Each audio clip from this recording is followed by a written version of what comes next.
Justin and I could have sat here for 5 hours in the off season thinking of who could Michigan play in a playoff, and we'd have been naming teams forever before we would have gotten to TCU.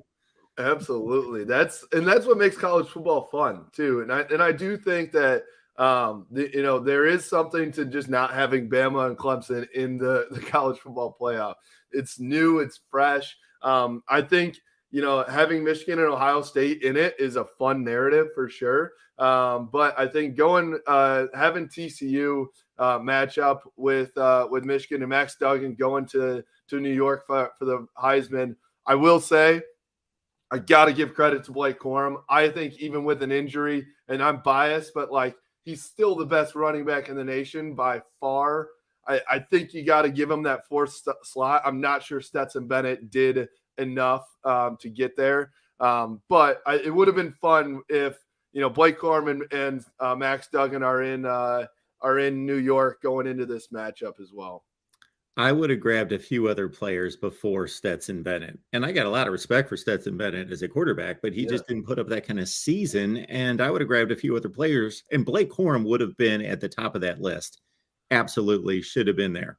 And I think it just stinks. I feel so terrible for Blake, because if Blake goes for 100 yards and 2 touchdowns against Ohio State and does the same thing against Big Ten in the Big Ten championship, it is not a competition. He runs away with the Heisman. So I feel terrible for him. He deserves all the praise. I think he had successful surgery. I don't expect him back. But it is going to be a fun matchup here with TCU going back to it. I think, it's 2 high-powered offenses, and I think it could end up being that back and forth game, at least for the first half.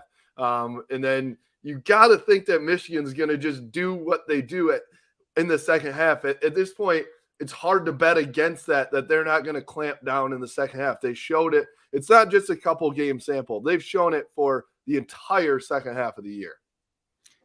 It kind of reminds me of watching USC and Utah over the weekend, this past weekend in the Pac-12 championship game, where USC's got an elite offense. Their defense has been kind of patchwork together, where they've got some really good athletes, but they haven't built it yet to be sturdy, and they get kind of knocked around, pushed around. Running backs drag them all over the field. They're just not physical to that degree. We may see something like that.